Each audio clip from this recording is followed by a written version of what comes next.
देश के सुरक्षा बलों के लिए देश की सरकार ने एक बहुत बड़ा फैसला किया है। तमाम अत्याधुनिक तरह के हथियारों की खरीद को एक बड़ी मंजूरी दे दी गई है।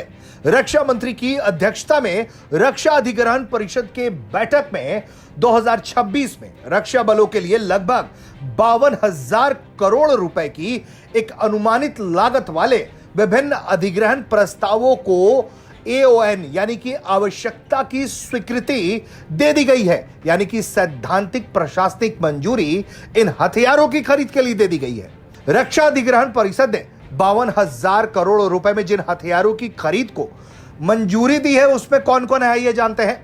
Electronic warfare system Akash Tarang, man portable anti tank guided missile, medium range surface to air missile, बहुत कम दूरी का एयर डिफेंस सिस्टम, टैंकों के लिए एक्टिव प्रोटेक्शन सिस्टम और jet based kamikaze drone system, multi influence ground mines, naval shipborne unmanned aerial system, electric propulsion system के लिए लैंड बेस्ड टेस्टिंग फैसिलिटी की स्थापना, fixed wing based high altitude pseudo satellite.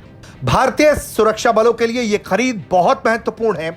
इससे उनकी सुरक्षा व्यवस्था को जबरदस्त मजबूती प्रदान होगी और वो दुश्मन के सामने और भी ज्यादा ताकतवर तरीके से खड़े रह पाएंगे। भारतीय सेना के लिए जहां anti unmanned aerial vehicle, electronic warfare system Akash Tarang, man portable anti tank guided missile system, medium range surface to air missile हथियार प्रणाली, very short range air defence system VSHORADS, टैंकों के लिए एक्टिव प्रोटेक्शन सिस्टम और जेट आधारित kamikaze drone system की खरीद को मंजूरी दी गई है।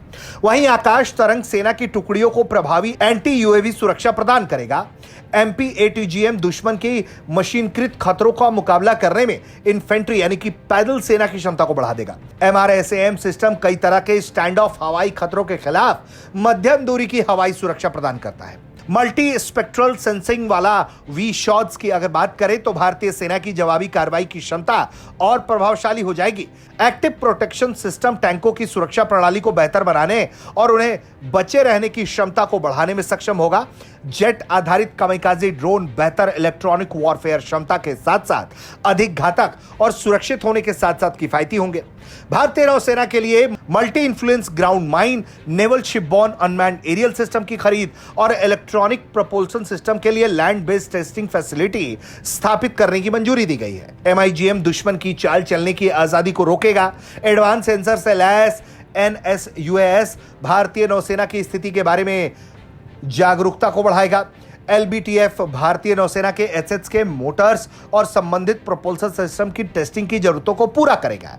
वहीं भारतीय वायुसेना के लिए फिक्स्ड विंग आधारित हाई एल्टीट्यूड सूडो सैटेलाइट और अन्य प्रस्तावों की खरीद को मंजूरी दी गई है। FWHEPS भारतीय वायुसेना के लिए लगातार इंटेलिजेंस, सर्विलांस और टोही गतिविधियों, टेलीकम्युनिकेशन और रिमोट सेंसिंग का काम करेगा। कुल मिलाकर तीनों मोर्चों पर एक बड़ी मंजूरी 52,000 करोड़ रुपए की दी गई है, जिसके जरिए तीनों ही सुरक्षा बलों को भारी फायदा होगा और इससे उनकी सुरक्षा प्रणालियां, उनके मारक क्षमताएं और भी ज्यादा घातक हो जाएंगी। ब्यूरो रिपोर्ट, भारत तक।